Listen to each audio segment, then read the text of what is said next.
The rain hadn't stopped for hours. David Miller gripped the steering wheel tighter, his knuckles white against the leather. Beside him in the passenger seat, his 8-year-old son, Max, lay curled under a blanket, sweat glistening on his pale forehead. "Hang in there, buddy," David whispered, his voice cracking. "We're almost there." Max had been sick for days. First, it was a fever, then vomiting, then the terrifying moment earlier that evening when Max collapsed trying to get out of bed. David had no insurance, no savings, just part-time jobs and late bills. But none of that mattered now. He had one job: get his boy help. David parked outside County General Hospital and carried Max inside, drenched in rain and desperation. "Please," he gasped to the receptionist, "he's burning up. I don't know what's wrong with him, please help my son." Within minutes, Max was rushed to emergency care. David, soaked and shaking, was ushered into a waiting room. A nurse approached.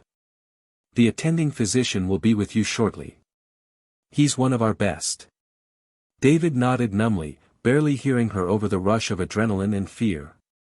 10 minutes later, the door opened, and time stopped. The doctor who walked in was a man David hadn't seen in over 10 years. Tall. Clean-shaven. Confident stride. But the eyes, those unmistakable eyes. "Ethan?" David whispered. The doctor froze, recognition flickering across his face. "David," he breathed.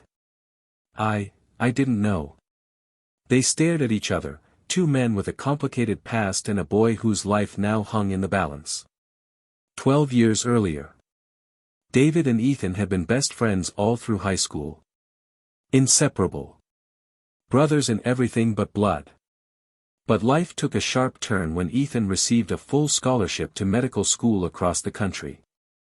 David, fresh out of foster care and raising his younger sister alone, couldn't afford college. They drifted apart, no fights, no betrayal, just life pulling them in opposite directions. David hadn't heard from Ethan since. Back in the hospital room, Ethan snapped into doctor mode.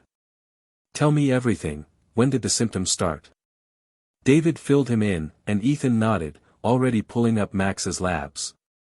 "We're going to run a few more tests, but I think it's bacterial meningitis. We caught it early. He's going to be okay." David collapsed into the chair, tears spilling down his cheeks. "Thank you. I can't pay for this, Ethan. I can't even pay for a cab home." Ethan looked at him, something deep and resolute in his gaze. "David, you once gave me everything." David frowned. "What do you mean?" "You let me sleep on your couch for a year when I had nowhere else to go. You fed me when you had barely enough for yourself and your sister. You believed in me more than anyone else ever did. I wouldn't be a doctor today if it weren't for you." David was silent, stunned. Ethan placed a firm hand on his shoulder.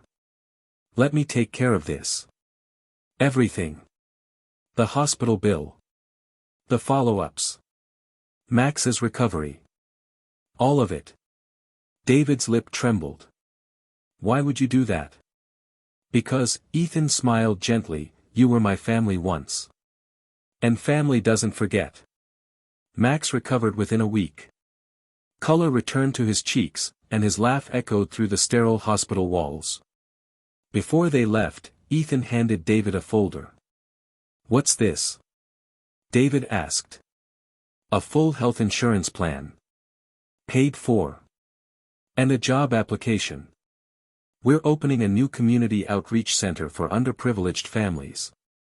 We need someone who knows how to care. Someone like you." David stared at the papers, speechless. Ethan leaned in.